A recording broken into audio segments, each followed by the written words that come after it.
And here to talk more about the spirit of Hanukkah is Rabbi Itzhak Marmerstein from the Rav Kook Institute, the educator there. Hello and happy holidays. This piece is interesting to talk about kind of the Anusim, and we got Christmas and Hanukkah this year falling the same week. I guess there are no coincidences. So, you know, from the Rav Kook's perspective, let's talk about the light coming from the Festival of Lights. Okay, well, Rav Kook, he emphasized a few areas in Chanukah in his own personal teachings, and he said that Chanukah historically it represents the shichrur of Ruach Yisrael, the liberation of the spirit of Israel from those aspects of Greek culture which were life dampening, where the Israelite spirit was to create a mamlechet kohanim, a kingdom of priests.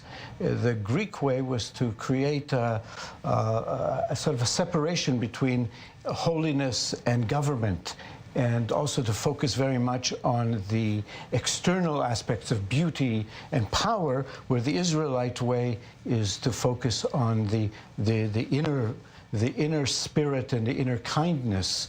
And so the historical effort that the Chashmonaim did to recreate a Mamlechet Kohanim, a kingdom of priests, Rav Kook said is a teaching for us, especially for our time now that we're in Israel, is we're here to set up a kingdom of Mamlechet Kohanim, a nation of real holiness, and to show the world that that's what we're here to do. So we know a lot of these rabbis, ancient rabbis, were a lot into, you know, mysticism and prophecy. Now that we're living in times where, you know, even let's get into the midrash, but we're living in times where we are witnessing light being miraculously revealed. Would you say that's true? Very much true. And what Rav Kook would say on Chanukah is, therefore, from the teaching of Chanukah, from the history of Chanukah, each one of us right now is to learn that there is a pach shemen, an inner cruise of purity within each of us. So each one of us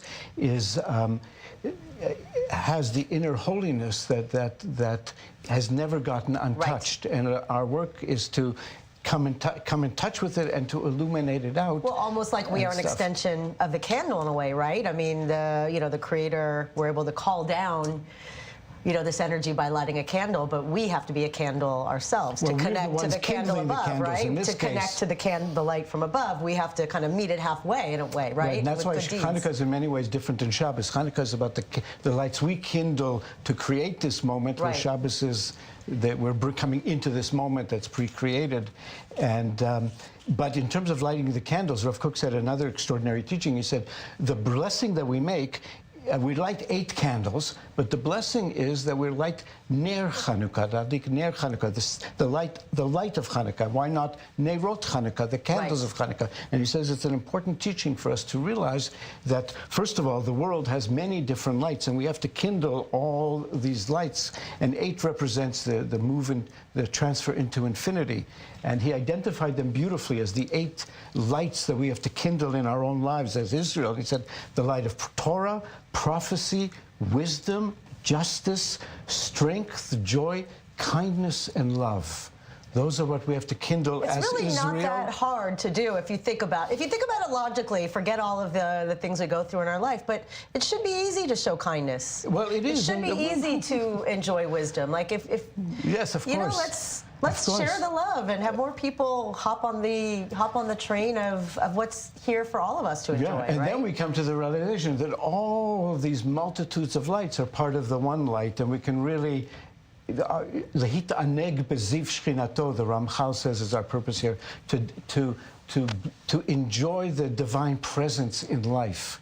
And that's what we're here to do. And Israel is very much to do it. And Chanukah is a tremendous time that we can really celebrate the inner light coming forth into the world and really. It's another difference in moving here is like the donuts, as the Sufganiyot was not as big with the Hanukkah celebrating culture in America. It's funny being here and how some of the traditions are different. You know, in the States, the American kids are getting presents one a night, and here it's such, you know, having young children, it's about the lighting and the eating. It's interesting the cultural differences on how to celebrate Hanukkah. Very much so, but also that Nes Gadol Haya Po, that this is where it took place, and this is where the new Rav Kook explains very much that the spirit of Israel today is drawing in a lot from the Hasmonean spirit of the Maccabees, which is the extraordinary passion for goodness and purity, like and warriors of goodness, like they were warriors of light, yeah, right? Well, exactly. And it's very clear that here we are in Israel in order to continue that and make, be victorious, as it were, and really illuminate the entire world.